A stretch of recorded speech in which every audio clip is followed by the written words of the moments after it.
10 ရက်နေ့အပြီးဒါဒီနေရာတွေကိုထိန်းချုပ်နိုင်ဖို့အတွက်အပြီးသိမ်းမယ်ဆိုပြီးတော့ကြွေးကြော်ခဲ့တာဖြစ်တယ်။ဒါပေမဲ့လည်း3ရက်မြောက်နေ့ထိစစ်ကောင်စီရဲ့ထိုးစစ်ကပေါ့နော်ထိရောက်မှုမရှိခဲ့ဘူးအောင်မြင်မှုမရခဲ့ဘူးထိခိုက်ဒေဆုံးမှုများစွာနဲ့တက်လန်ကျခဲ့တယ်။ပြည်နယ်မြောက်ရီတောင်ပိုင်းဖလူးမစ်လက်ပံဒေသပေါ့နော်ဒါလိကိတ်ကောလည်းအပါပေါ့နော်အဲ့ဒီဒေသတွေမှာတိုက်ပွဲတွေပြင်းပြင်းထန်ထန်ပြန်ပြီးတော့ဖြစ်ပွားလာနေတယ်။အဓိကတော့စစ်ကောင်စီဘက်ကစစ်ကြောင်းတွေထိုးလာတယ်။ပြီးတော့ဒီနေရာဒီဒေသကိုပေါ့နော်သူတို့က10 ရက်နေ့အပြီးဒီနေရာတွေကိုထိန်းချုပ်နိုင်ဖို့အတွက်အပြီးသိမ်းမယ်ဆိုပြီးတော့ကြွေးကြော်ခဲ့တာဖြစ်တယ်ဒီမနေ့ဆိုရင်ဒါ4ရက်မြောက်ရှိလာပြီပေါ့လေเนาะအဲ့တော့ရှေ့ပိုင်း3ရက်အခြေအနေမှာတော့စစ်ကောင်စီက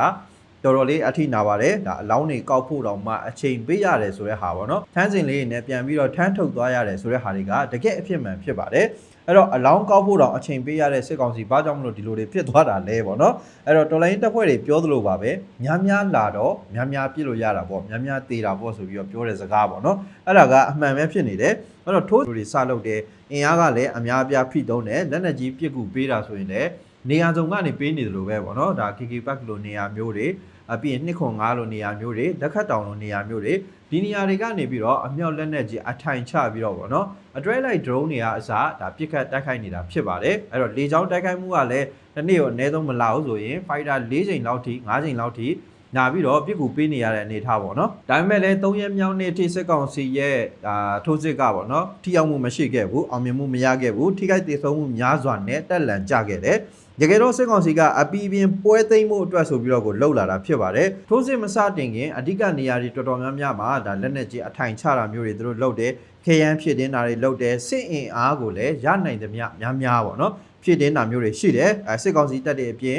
်စစ်ကောင်စီနဲ့အခုပူးပေါင်းပြီးတော့တိုက်ပေးနေပါဆိုတော့ဒါ BGF DKBA ဒီလိုမျိုးအဖွဲ့တွေလည်းအပါရဲတွေအပါပြီးရင်ပစတွေအများပြားနဲ့သူတို့တွေစစ်ကြောင်းလည်းကားအစီးကြီး6စီးလောက်ထိကိုပဲဒါဖြစ်တင်းလာတယ်နောက်ထပ်လည်းဖြစ်တင်းနေရည်လည်းရှိသလိုပေါ့နော်အခုဆိုစစ်ကူစစ်ကြောင်းအတွက်တွေပါဒါသူတို့တွေပြင်ဆင်နေတာရှိပါတယ်ကော့ဂရိတ်ဘက်ကစစ်ကြောင်းတွေဖအံဘက်ကလာမယ့်စစ်ကြောင်းတွေကအစားပြင်ဆင်နေတယ်ဆိုပြီးတော့သတင်းတွေရထားပါတယ်ပေါ့နော်အဲ့တော့အဲ့လိုမျိုးတေချာပြင်ဆင်ဖြစ်တင်းပြီးသွားတဲ့နောက်မှာတော့သူတို့တွေထိုးစစ်စတယ်9ရက်နေ့ကနေစပြီးတော့ထိုးစစ်စလုပ်တယ်အဲ့နေ့မတိုင်ခင်တညလုံးလက်နက်ကြီးပစ်ခတ်မှုတွေရှိခဲ့တယ်ဒါ10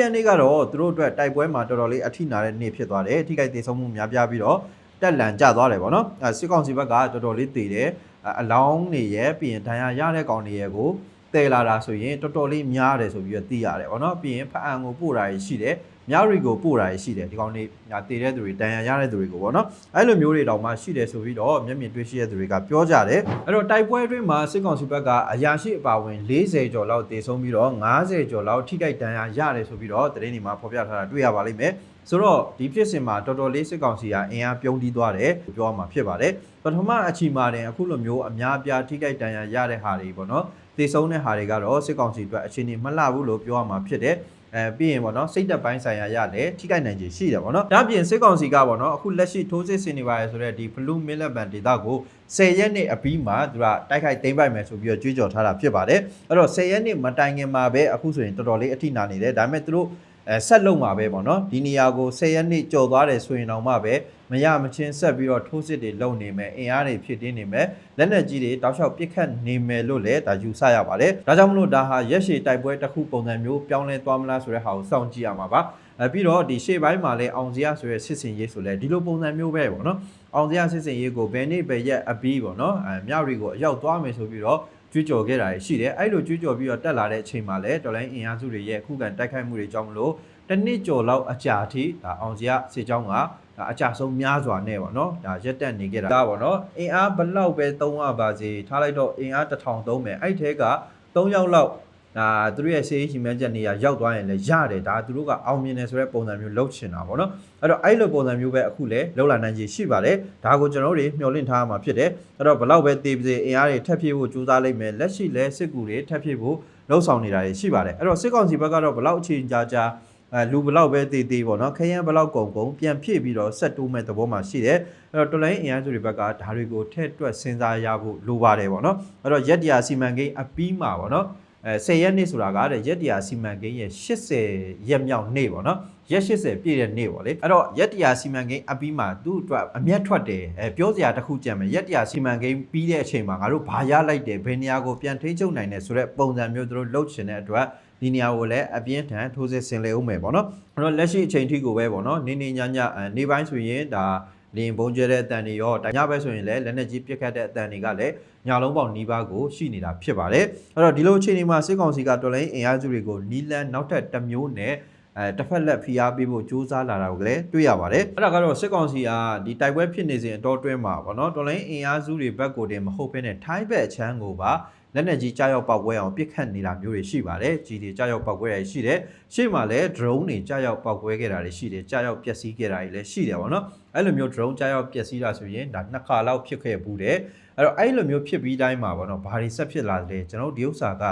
စစ်ကောင်စီကတမင်လုံနေတယ်ဆိုတဲ့ဟာကိုလိုက်ပြီးစဉ်းစားကြည့်တဲ့အခါမှာအကြောင်းအရာတချို့တတွေ့တယ်ပေါ့နော်အဲ့တော့ရည်ရွယ်ချက်ကတော့ဒီလိုမျိုးထိုင်းနိုင်ငံတွေကိုလက်နက်ကြီးတွေကြားရောက်ပောက်ကွဲတဲ့အခါကျတော့ထိုင်းအာဏာပိုင်တွေကတော်လိုင်းအင်အားစုတွေကိုဖိအားပေးတာမျိုးပေါ့နော်မင်းတို့ငါတို့ရဲ့နေဆက်လုံခြုံရေးကိစ္စတွေကစာထိပါလာနေပြီးအဲ့တော့မင်းတို့စဉ်းစားချင်းလုံးကြပါဆိုတဲ့ပုံစံမျိုးပြောစီချင်တာလည်းပါတယ်ပေါ့နော်အဓိကတော့ဖိအားပေးတဲ့ပုံစံမျိုးဒီနေရာတွေမှာမဖြစ်ဖို့အတွက်လိုအပ်တယ်ဇက်နေရာတွေမှာဒီလိုမတည်ငြိမ်ဖြစ်တာကိုသူတို့ကမလိုလားကြဘူးပေါ့လေနော်အဲအကြောင်းမလို့သူတို့ကဒီဥစ္စာတွေကိုရက်တန့်မှုအတွက်တနည်းနည်းနဲ့ဖိအားပေးညှိနှိုင်းတာမျိုးဒါမျိုးကိုစစ်ကောင်စီကဖြစ်စေချင်တာဖြစ်ပါတယ်ပြီးတော့နေဆက်ဖြတ်တန်းမှုတွေတင်းကျပ်တာတွေလုပ်မယ်ကူးတန်းသွားလာမှုတွေပိတ်ပင်တာတွေလုပ်တယ်အခုဆိုရင်လည်းအဲ့လိုတွေလုပ်လာပြီပေါ့နော်အဲ့တော့ထိုင်းနေဆက်တစ်လျှောက်ပေါ့နော်ထိုင်းစစ်တပ်ကလုံခြုံရေးချထားပြီးတော့စောင့်ကြည့်တာတွေလုပ်မယ်အဲ့လိုဆိုရင်တော်လိုင်းတပ်ဖွဲ့တွေအတွက်အုပ်ချုပ်ထောက်ပံ့မှုကိစ္စတွေအနည်းနဲ့အများတော့ခက်ခဲသွားနိုင်ခြင်းရှိတယ်ပေါ့နော်။လမ်းကြောင်းတွေပိတ်ဆို့သွားတာမျိုးတွေလည်းဖြစ်လာနိုင်ခြင်းရှိပါတယ်။ပြီးတော့တော်လိုင်းအင်အားစုတွေကိုနောက်ကနေထောက်ပံ့ပေးနေတဲ့ပြည်သူတွေရဲ့အထောက်ပံ့မှုတွေလည်းပေါ့နော်။ခုနလို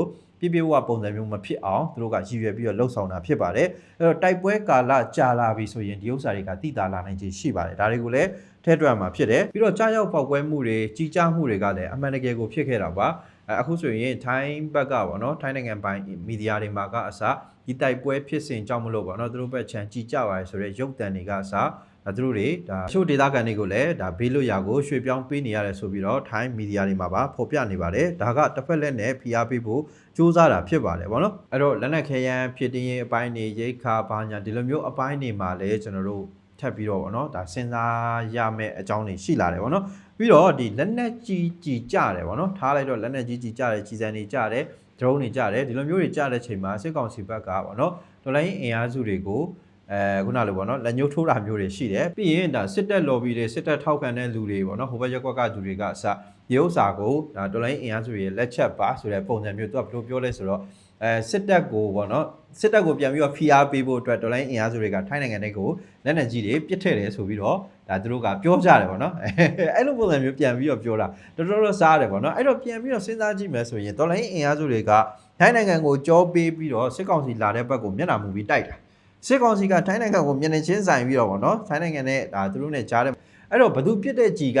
ဒီထိုင်းနိုင်ငံဘက်ကိုကြမလဲပေါ့လေနော်အဲ့တော့လူဘိန်းတယောက်စဉ်းစားရင်တော့မှသိနိုင်မယ့်အချက်ကိုသူတို့ဘက်ကဝါဒဖြန့်တဲ့ပုံစံမျိုးနဲ့ထိုးချဖို့ကြိုးစားတယ်ဒါပေမဲ့အဲဥစ္စာကိုတွင်တွင်ကြဲကြဲဆိုတဲ့ပုံစံမျိုးနဲ့လုပ်နေတာပုံဖော်နေတာပေါ့နော်အဲ့တော့တခြားမီဒီယာတွေမှာပါဖို့အတွက်ပါသူတို့စူးစမ်းနေတာလေရှိလာနေပြီယုံတဲ့ကောင်ကလည်းတကယ်ယုံတယ်ဗျအဲ့လိုဟာမျိုးပေါ့နော်ဘလောက်တောင်မှအုံနောက်တွေ brainwash လောက်ခံထားရလဲဆိုတော့ဒီဥစ္စာတွေမှာသိတာတယ်ပေါ့နော်လုံးဝဘာပြောကိုမျက်စိမိတ်ပြီးတော့ယုံကြတာအတိကတော့ကိုယ်ပိုင်တွေးတောစဉ်းစားဉာဏ်တွေမရှိတော့ဘူးပေါ့လေနော်ပြီးတော့ဒီလိုမျိုးတိုက်ပွဲဖြစ်စဉ်တွေဖြစ်လာတိုင်းမှာပေါ့နော်မေးတဲ့ဟာရှိတယ်ပေါ့နော်အခုဖြစ်စဉ်နဲ့ပတ်သက်လို့လည်းမေးတာရှိတယ်ဟာ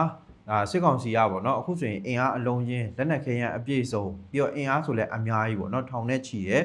်ပြီးတော့စစ်ကူပြစ်ကူတွေဆိုရင်လည်းအများကြီးပဲပေါ့နော်ဒါတောင်မှပဲသူတို့ရဲ့ပထမဦးဆုံးစစ်စင်ရေးကဘာကြောင့်မလို့ဥကျူသွားတာလဲဘာကြောင့်မလို့တက်လန်ကျသွားတာလဲဆိုပြီးတော့မေးကြရလည်းရှိတယ်ပေါ့နော်ပြောမယ်ဆိုရင်စစ်ကောင်စီဘက်မှာအင်အားထောင်ချီရှိနေတယ်ဆိုပေမဲ့အဲ့ဒီပြောရပါပေါ့နော်အဲ့ဟာနေပဲစာပြောရမယ်သူ့အတွက်တိုက်ပေးတဲ့ခုနပြောတဲ့ DKBA BGF ဒီအဖွဲ့တွေဆိုတာကလည်းသူ့လူတွေမဟုတ်ဘူးပြီးတော့ရဲဆိုတာကလည်းသူတို့ရဲ့လူတွေမဟုတ်ဘူးလို့ပြောရမယ်ပေါ့နော်သူတို့ရဲ့လူတော့လူပဲဒါပေမဲ့သူတို့အတွက်တိုက်ခိုက်ပေးမဲ့တိုက်ခိုက်ရေးအင်အားတော့ဟုတ်မနေဘူးသူတို့ပုံစံဖြစ်မနေဘူးပေါ့နော်။ဘာကြောင့်လဲဆိုတော့ဒီအမိန်ပေးကုတ်ကဲမှုပုံစံမျိုးတွေပေါ့နော်။လေ့ကျင့်မှုပုံစံမျိုးတွေကစအများကြီးပဲဒါကွဲပြားနေတာတွေရှိတယ်ပေါ့ဗျာ။ပြီးတော့ရီမန်းချက်တွေမတူကြဘူးပေါ့နော်။အဲဒါကြောင့်မလို့ဒီရဲဆိုတဲ့ဟာကလည်းသူတို့အတွက်အင်အားမဖြစ်ပြန်ဘူး။နောက်ဆုံးဒီအတင်းအဓမ္မ ပေါ်တာဆွဲပြီးတော့ဖန်စီခေါ်ဆောင်ခံရပါတယ်ဆိုတဲ့စစ်မှုထမ်းခိုင်းခံရပါတယ်ဆိုတဲ့ဒီပါစတွေကလည်းသူတို့ရဲ့အင်အားဖြစ်မနေဘူးသူတို့ဘက်မှာတော့အဲ့အင်အားရှိတယ်ဒါပေမဲ့သူတို့အတွက်အင်အားဖြစ်မနေဘူးအဲ့လိုဖြစ်နေတာပေါ့နော်အဲ့တော့ပြောမယ်ဆိုရင်တော့ပေါင်းဆက်ထားတဲ့အမျိုးအစားတွေအများကြီးဖြစ်နေတာပြီးတော့ရည်ရွယ်ချက်ရှီမန်းချက်တွေမတူကြဘူးပေါ့နော် DKBA BGS ဆိုတာလည်းရည်မှန်းချက်ရည်ရွယ်ချက်တစ်မျိုးပေါ့နော်စစ်ကောင်စီကလည်းသူတို့ရဲ့ရည်မှန်းချက်ကတစ်မျိုးပြီးရင်ခုနပြောတဲ့ရဲတို့ပါစတို့ဆိုတာကလည်းရည်မှန်းချက်ရည်ရွယ်ချက်ကတစ်မျိုးပေါ့လေနော်အဲ့တော့အဲ့လိုနေပေါ့သူတို့ဘလို့တိုက်မလဲရည်မှန်းချက်တစ်ခုတည်းကိုဘလို့အကောင့်ထဲပေါ်မလဲစဉ်းစားလာကြည့်တော့ပေါ့နော်အဲ့တော့ဘလို့မှအဆင်မပြေနိုင်ဘူးပြောမယ်ဆိုရင်တော့အကြောက်တရားတွေအမိတ်နေဆိုတာကဒီလိုနေရာတွေမှာသွားပြီးတော့အသုံးဝင်ဘူးလို့ပြောရမှာဖြစ်ပါတယ်သူတို့ဘက်မှာရှိပါတယ်ဆိုတဲ့အဖွဲ့တွေအကုန်လုံးကလေ့ကျင့်တဲ့စနစ်တွေမတူဘူးလေ့ကျင့်တဲ့ပုံစံတွေမတူဘူးအမိတ်ပေးကိုကဲမှုပုံစံမျိုးတွေမတူဘူးပြီးရင်ဝါရမိုင်းတိုက်ခံရတဲ့ပုံစံချင်းလည်းမတူကြဘူးပေါ့လေနော်အဲဒါကြောင့်မလို့ဒီအင်အားတွေများတိုင်းကစောက်သုံးဝင်ဘူးလို့ပြောရမှာဖြစ်ပါတယ်ဗောနော်ကတော့အဲ့တော့ဒီအင်အားတွေများနေတိုင်းကသူတို့အတွက်အသုံးဝင်ဘူးလို့ပြောမှာဖြစ်ပါတယ်ပြီးတော့စိတ်သက်နဲ့အတွေ့အကြုံဗောနော်တိုက်ခိုက်ရေးအတွေ့အကြုံချင်းရှင်တဲ့အချိန်မှာစစ်ကောင်စီရဲ့အစုအဖွဲ့ကတော်လှန်ရေးအင်အားစုတွေတော်လှန်ရေးတပ်ဖွဲ့တွေကိုမရှင်နိုင်ဘူးလို့ပြောရမှာဖြစ်ပါတယ်တော်လှန်ရေးတပ်တွေကစစ်တိုက်ဖို့ပဲရောက်လာတယ်စစ်တိုက်ဖို့ပဲလေ့ကျင့်တယ်မြေပြင်မှာလည်းနေ့စဉ်ရက်ဆက်စစ်တိုက်ကြတယ်ကာလတစ်ခုကြာသည်အထိပေါ့နော်ဒီ9နှစ်ကျော်ကာလကြာသည်အထိအခက်အခဲပေါင်းစုံကိုကြော်ဖြတ်ပြီးတော့ဒီအလုပ်ကိုပဲဇက်တိုက်လုပ်ခဲ့ကြတာဒီတော့အတွေ့အကြုံပိုင်းကအခုစစ်ကောင်စီနောက်ပိုင်းဖွဲ့စည်းပါတယ်ဆိုတဲ့ဒီပါစလိုဖွဲ့မျိုးတွေပေါ့နော်ရဲလို့ရှိဘူးပြီးတော့ဒီစိတ်သက်အရာမှာဆိုရင်လည်းဒီသဘောပဲပေါ့နော်အာနာရှင်ကိုဒါလက်နက်ကင်ပြီးတော့တိုက်ခိုက်မယ်ဆိုပြီးတော့ဘယ်သူမှမတိုက်တွန်းရဘဲနဲ့ရောက်လာတဲ့တော်လိုင်းတပ်ဖွဲ့တွေရဲ့စိတ်သက်ကိုအာနာရှင်ခိုင်းသမျှပေါ့နော်လောက်ရမှာပဲဆိုတဲ့သူတွေကဘယ်လုံးမှရှင်နိုင်စရာအကြောင်းမရှိဘူးပေါ့နော်အဓိကတော့တော်လိုင်းအင်အားစုတွေအောင်မြင်ဖို့အတွက်ဆိုရင်ပြည့်စုံမှုအရေးကြီးပါတယ်ရန်သူလိုပဲပေါ့နော်လက်နက်ခဲယမ်းကိုဖောဖောတီတီနဲ့ပြပြဝဝအသုံးပြုနိုင်ဖို့ပို့ပို့ရှက်ရှက်အသုံးပြုနိုင်ဖို့အရန်အရေးကြီးပါတယ်ဒီလိုမျိုးသုံးနိုင်တယ်ဆိုရင်အောင်ပွဲရမှာပဲလို့ပြောချင်ပါတယ်အဲ့တော့တိုက်ပွဲတွေကတော့ဒါရက်ရှည်ပုံစံမျိုးဖြစ်လာဖို့ရှိပါတယ်စစ်ကောင်စီဘက်ကလည်းဒီနေရာတွေကိုအသေးအတန်လိုချင်နေတယ်ဒေါ်လာအင်အားစုတွေဘက်ကလည်းဒီနေရာတွေကိုမပေးရဖို့အတွက်အပြင်းထန်ခုခံတိုက်ခိုက်နေတယ်ကျွန်တော်ဒီနေ့ဒီချိန်ထိပေါ့နော်ဒါကျွန်တော်တော်လိုင်းအင်အားစုတွေနဲ့ပြောရတယ်တပ်ဖွဲ့ဝင်တွေနဲ့ပြောရတယ်အကုန်လုံးကလုံးဝစိတ်အားတက်ကြွပြီးတော့ပေါ့နော်ဒီလိုပွဲမျိုးကိုစောင့်နေတယ်လို့တောင်မှပြောရမှာဖြစ်ပါတယ်ပေါ့နော်သူတို့ရဲ့ပြောပုံဆိုပုံအမူအရာတန်နေတန်တာဘလို့မှဒါစစ်ကောင်စီကရှင်းနိုင်စရာအကြောင်းမရှိဘူးပေါ့နော်အားလုံးကတက်ကြွပြီးတော့လာစမ်းကြိုက်တဲ့လောက်လာခဲ့စမ်းကြိုက်တဲ့ပုံစံမျိုးနဲ့လာခဲ့စမ်းငါတို့အဲ့လိုမျိုးအခွင့်အရေးကိုစောင့်နေတာဆိုတဲ့အဖွဲ့တွေကအများကြီးပဲရှိပါတယ်အကုန်လုံးကအဲ့လိုမျိုးပုံစံမျိုးနဲ့စောင့်နေကြတာဖြစ်တယ်ပေါ့နော်ဒါပေမဲ့ကျွန်တော်တို့တွေအမြဲတမ်းမှာဖြစ်တယ်ဘာကြောင့်လဲဆိုတော့ဒီတပ်ဖွဲ့တွေနဲ့ကျွန်တော်တို့နဲ့ရင်းနှီးမှုတွေအများကြီးရှိတဲ့ခါကျတော့ဒီတပ်ဖွဲ့တွေစီကိုပဲကျွန်တော်တို့တစ်ခုခုဖြစ်မှာဆိုရင်လည်းစိတ်ပေါ့နော်စစ်ကောင်စီဘက်ကအမြဲတမ်းကိုရုပ်မာနေတာဖြစ်တဲ့အတွက်ကိုတပ်ဖွဲ့တွေသတိမလွတ်စေဖို့သတိမလစ်စေဖို့ပြီးရင်ကိုတပ်ဖွဲ့ဝင်အချင်းချင်းဂရုစိုက်ကြဖို့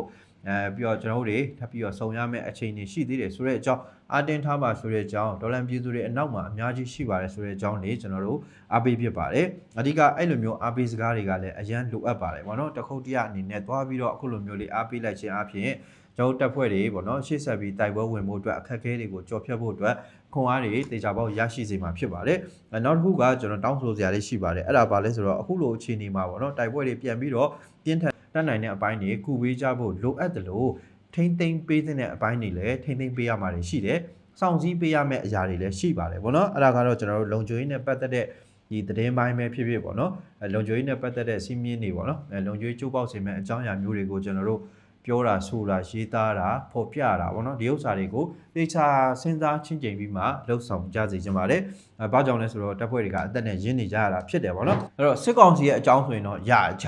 ျကျွန်တော်တို့ကိုယ်တိုင်လည်းအဲ့ပုံစံပဲပေါ့နော်။စစ်ကောင်စီဘလို့အထိနာသွားသလဲဘယ်နှယောက်တည်သွားသလဲဘလို့တဲထုတ်သွားသလဲဘလို့မျိုးထမ်းထုတ်သွားသလဲဒါမျိုးပုံစံမျိုးတွေပေါ့နော်။ဘလောက်တည်ဘလောက်တန်ရပါသလဲဆိုတဲ့ဟာမျိုးတွေကတော့မရရအောင်လိုက်စုံစမ်းပြီးတော့ကိုဖော်ထုတ်ပေးရတယ်အဲ့လိုမျိုးကတော့ကျွန်တော်အားလုံးကြိုးဆိုတယ်အဲ့လိုမျိုးအရန်အားရတယ်ပေါ့ဗျာဒါပေမဲ့တော်လိုင်းအင်အားစုတွေဘက်ကဟာနဲ့ပတ်သက်တယ်ဆိုရင်လုံခြုံရေးပြိုးပေါက်စေမယ့်ဟာတွေပေါ့ဗျာအဲ့တော့တော်လိုင်းအင်အားစုတွေဘက်ကထိခိုက်တာကြာဆုံးနိုင်ဆိုရင်တော့စစ်ကောင်စီလိုမှမဟုတ်တာကျွန်တော်ဒီဘက်ကတူတူတန်တန်ထိုက်ထိုက်တန်တန်ဂုံပြူတဲ့ဟာတွေရှိတယ်အဲ့အပိုင်းတွေမဟုတ်ဘဲနဲ့ပေါ့နော်လုံခြုံရေးထိခိုက်စေနိုင်မှာလားဒါမှမဟုတ်နေရာပေါ့နော်မြေပုံညိုးကိစ္စမျိုးတွေပေါ့နော်နေရာကိစ္စမျိုးတွေဘယ်တောင်ကုန်းဘယ်နေရာဘယ်စကန်ဒါမျိုးဟာမျိုးတွေပေါ့နော်ပြီးရင်ဘလောက်အင်အားဘာညာအဲ့ဒါမျိုးတွေကိုတော့ကျွန်တော်တို့